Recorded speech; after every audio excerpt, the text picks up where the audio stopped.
Yeah, I started playing guitar at the age of 7, and I started playing drums around 12 or 13. Uh, I can't think of a time where music wasn't um, a thick uh, part of my life. And my mom was very, I would say, instrumental in being the cheerleader. Um, but no, it's been a very therapeutic part of my life, cathartic in some instances. Um, Oftentimes, being able to express myself musically um, really just gave me an outlet, as far as being able to express myself. And yeah, it's especially today in today's climate, society's climate. It's You need something to help deal with a lot of the things that are happening. Um, but for me, growing up in the inner city of St. Louis, it was essential. I had started, my first church was Bethesda Temple in St. Louis, and off and on, I sort of had a love, I don't want to say love-hate, that's too strong, but on again, off again relationship with church. Not for church's sake, but dealing with different things. Well, one of the things that people tend to not really consider is that you're dealing with people when you're dealing with the church. You're not dealing with robots or unfeeling entities. You're dealing with people that hurt, people that are angered, people that have emotions, people that go through things that people go through. Yeah, the huge turning point for me was close to 9 years ago. In 2010, I had the first of two, that turned out to be three, hemorrhagic strokes. The first two, the first one I remember actually waking up and my I actually took a nap in the afternoon, which is unusual for me. And my girlfriend at the time had came home from work, and she made a joke that if you don't get up out of that bed, I'm going to call EMS and we'll get you up. And I'm like, okay, I'll get up. So I got up. I took a step with my left foot. I tried to take a step with my right foot, and I came crashing down to the floor. And I was just sitting there, just looking around like, okay, what just happened? And I realized that one side of my body I didn't feel. I had to move with my left, I had to move the right extremities. And my girlfriend, like I said at the time, came in and said, what happened? I said, I hit the floor. I don't know what's going on. My body's not working. So long story short, he took me to the emergency room, met with the doctor. He says, you've had a stroke. We're going to get you, started. I was 42 at the time, and said, you're relatively young. We're going to start your therapy right away. And I went to sleep. At that point, it was like 11:30 midnight. I went to sleep. I basically woke up a month later because I had a second stroke that same. Yeah, that was the turning point. That was, like I said, when I initially gave my life to the Lord at the age of 13, and between then and 42, I'd had an on again, off again relationship with the church. But at that point, at the age of 42, it was like my faith was solidified, because I always, even though I was going through the hardest part of my life, I never really felt completely alone, and that was due, by and large, by God, by what my family calls Creator. I have a dear friend I've been involved with. I've known for the better part of 25 years. Her name is Cindy. She introduced. We all go to the Y, and she was telling me that there was a pastor friend of hers that she wanted me to meet, and it so happened that I met her coming out of the swim area, and her name was Ursula Davis, Apostle Ursula Davis, and she invited me to come to her church, Divine Revelation Christian Center, and I just agreed. It's something. There was just something about her that didn't come across as a pastor, didn't come across as someone who was just, trying to pad the books and trying to get people to show up. She had talked to Cindy about me and about my situation,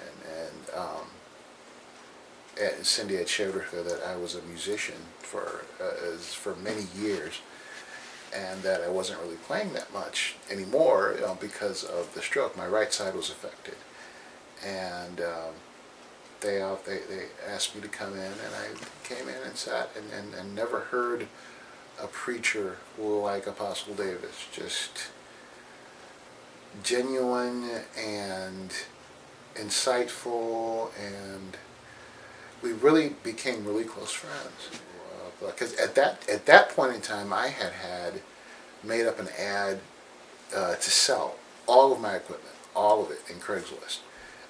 Several, like 5 or 6 guitars, a drum set, keyboards, everything. I was just going to sell everything, because I felt like if half of me is not working right, what's the use of me having all these instruments? So, but Apostle was instrumental in me not selling my instruments. I'm glad now that I chose not to. But at the time, when they started to pray for me and pray over my instruments, it seemed a little strange. God is very, very present, very relevant, very interested in His children, and I believe that worship, that sacrifice of worship, builds that connection between Creator and creation, and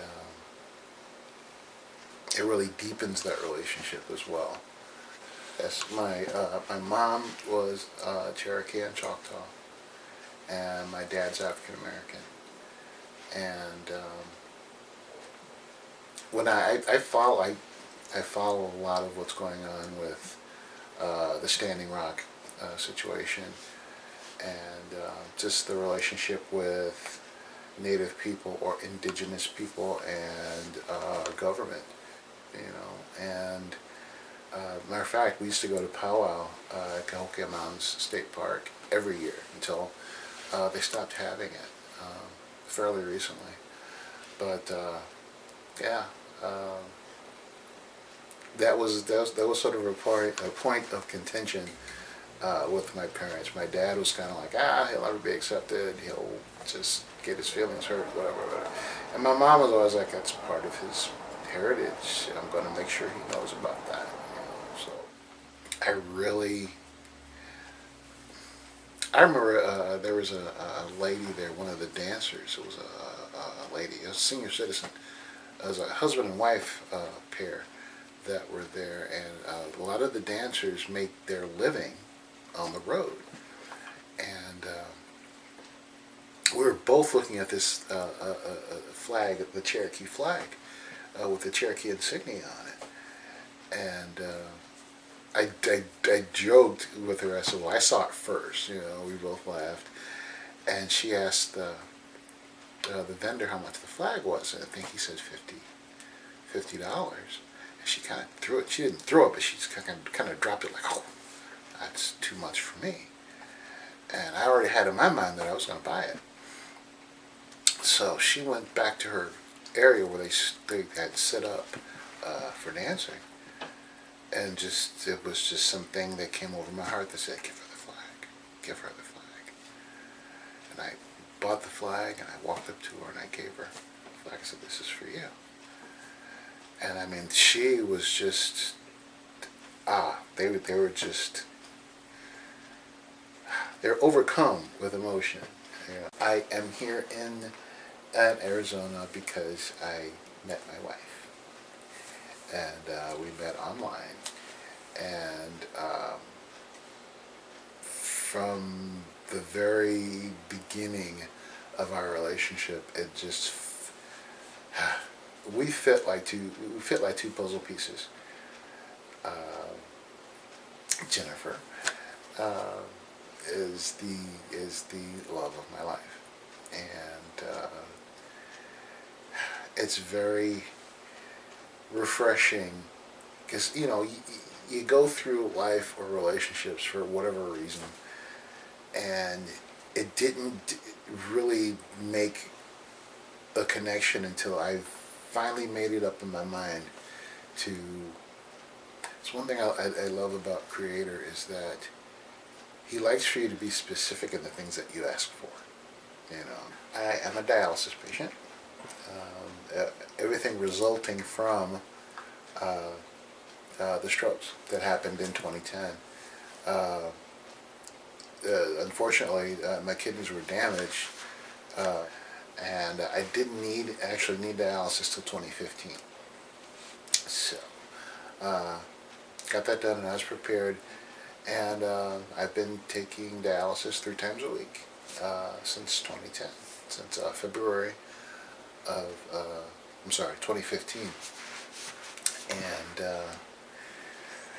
it's no fun to take care of my kidneys. And I just recently got on the kidney transplant list.